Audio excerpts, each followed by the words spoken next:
அமத்சியாவின் பின்மாற்றம். அமத்சியா ஏதோமியரை முறியடித்து சேயீர் புத்திரரின் தெய்வங்களை கொண்டு வந்த பின்பு அவன் அவைகளை தனக்கு தெய்வங்களாக வைத்து அவைகளுக்கு முன்பாக பணிந்து அவைகளுக்கு தூபம் காட்டினான். அப்பொழுது கர்த்தர் அமத்சியாவின் மேல் கோபம் உண்டவராகி அவனிடத்துக்கு ஒரு தீர்க்கதரிசியை அனுப்பினார். இவன் அவனை நோக்கி, தங்கள் ஜனத்தை உமது கைக்கு தப்புவிக்காதே போன ஜனத்தின் தெய்வங்களை நீர் நாடுவானேன் என்றான். தன்னோடே அவன் இப்படி பேசினபோது ராஜா அவனை நோக்கி, உன்னை ராஜாவுக்கு ஆலோசனைக்காரனாக வைத்தார்களோ அதை விட்டுவிடு, நீ ஏன் வெட்டப்பட வேண்டும் என்றான்.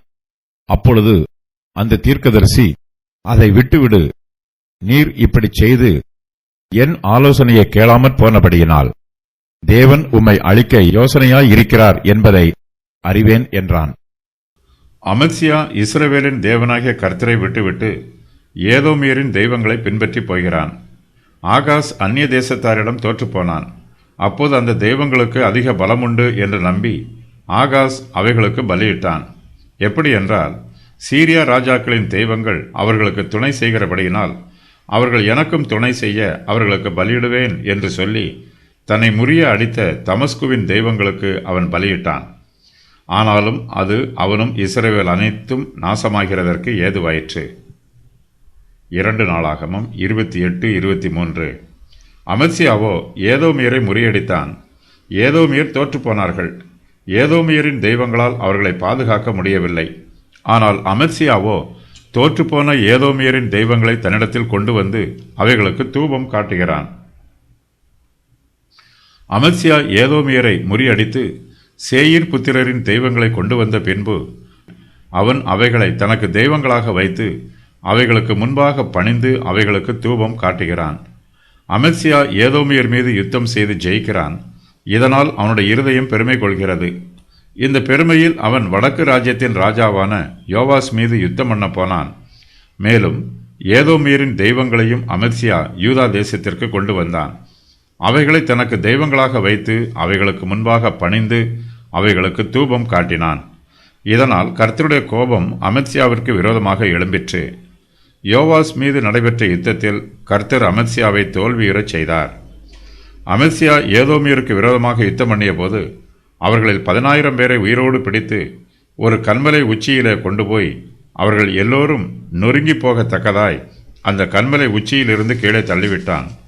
அமத்சியா ஏதோமியரை கொன்று போட்டதற்கு பதிலாக ஏதோமியரின் தெய்வங்களை அழித்து போட்டிருக்க வேண்டும். அவன் கன்மலையின் உச்சியில் இருந்து ஏதோமியரின் தெய்வங்களை கீழே தள்ளி உடைத்து போட்டிருக்க வேண்டும். ஆனால் அவனோ மதியீனமாக ஏதோமியரின் தெய்வங்களை எருசலேமுக்கு கொண்டு வந்து அவைகளுக்கு முன்பாக பணிந்து தூபம் காட்டுகிறான்.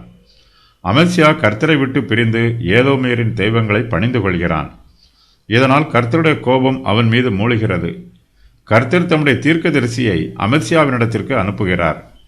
கர்த்தர் அனுப்பின தீர்க்கதரிசி அமத்சியாவை நோக்கி, தங்கள் ஜனத்தை உமது கைக்கு தப்புவிக்காதே போன ஜனத்தின் தெய்வங்களை நீர் நாடுவானேன் என்று சொல்லுகிறான். அமத்சியா ஏதோமியரின் தெய்வங்களை யூதா தேசத்திற்கு கொண்டு வந்து அவைகளை பணிந்து கொள்கிறான். இதனால் கர்த்தர் அமத்சியாவின் மேல் கோபம் மூண்டவரானார். அவனை கடிந்து கொள்வதற்காக அவனிடத்துக்கு ஒரு தீர்க்கதரிசியை அனுப்பினார். ஆனால் அமத்சியாவோ அந்த தீர்க்கதரிசியின் மீது கோபமுற்று அவனை கொன்று போடுவதாக பயமுறுத்துகிறான். அமத்சியாவின் அழிவை அந்த தீர்க்கதரிசி முன்னறிவிக்கிறான்.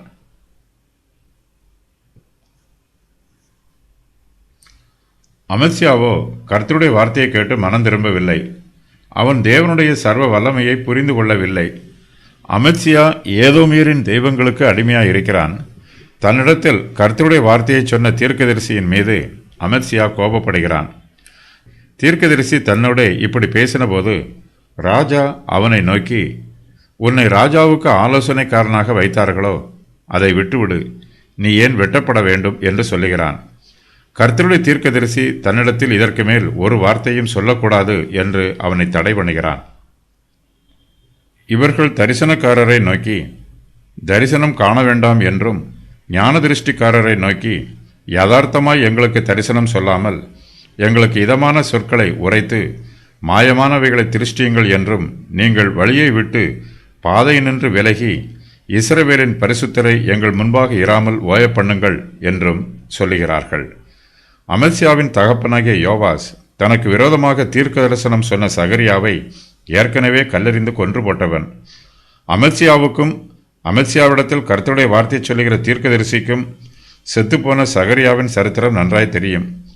தன்னுடைய தகப்பன் காலத்தில் சகரியாவுக்கு நடைபெற்ற சம்பவத்தை போன்று மற்றொரு சம்பவம் தன்னுடைய காலத்தில் கர்த்தருடைய தீர்க்கதரிசிக்கு நடைபெறக்கூடாது என்று அவனை எச்சரிக்கிறான். நீ ஏன் வெட்டப்பட வேண்டும் என்று அமத்சியா தீர்க்கதரிசியிடம் கேட்கிறான். கர்த்தருடைய தீர்க்கதரிசியோ அமத்சியாவின் வார்த்தையை கேட்டு பயப்படவில்லை. அமத்சியாவின் பயமுறுத்தும் வார்த்தைகளுக்கு தீர்க்கதரிசி செவி கொடுக்கவில்லை.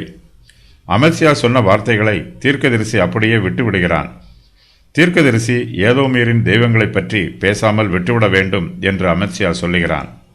அப்பொழுது அந்த தீர்க்கதரிசி அதை விட்டுவிட்டு, நீர் இப்படி செய்து என் ஆலோசனையை கேளாமல் போனபடியினால் தேவன் உம்மை அழிக்க யோசனையாய் இருக்கிறார் என்பதை அறிவேன் என்று சொல்லுகிறான்.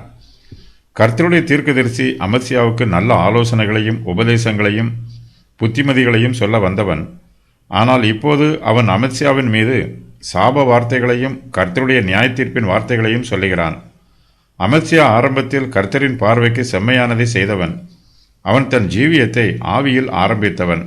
இப்போதோ அமத்சியாவின் ஜீவியம் மாம்சத்தில் முடியப் போகிறது. அப்பொழுது கர்த்தர், என் ஆவி என்றென்றைக்கும் மனுஷனோட போராடுவதில்லை, அவன் மாம்சம்தானே, அவன் இருக்கப் போகிற நாட்கள் 120 வருஷம் என்றார். ஆதியாகமம் 6:3. கர்த்தர் அமத்சியாவோடு தொடர்ந்து விவாதம் பண்ணவில்லை. கர்த்தர் அவனுடைய மனதின் விருப்பத்திற்கு அவனை ஒப்புக் கொடுத்து விடுகிறார். அமத்சியா தன்னுடைய அழிவை தானே தேடிக்கொள்கிறான்.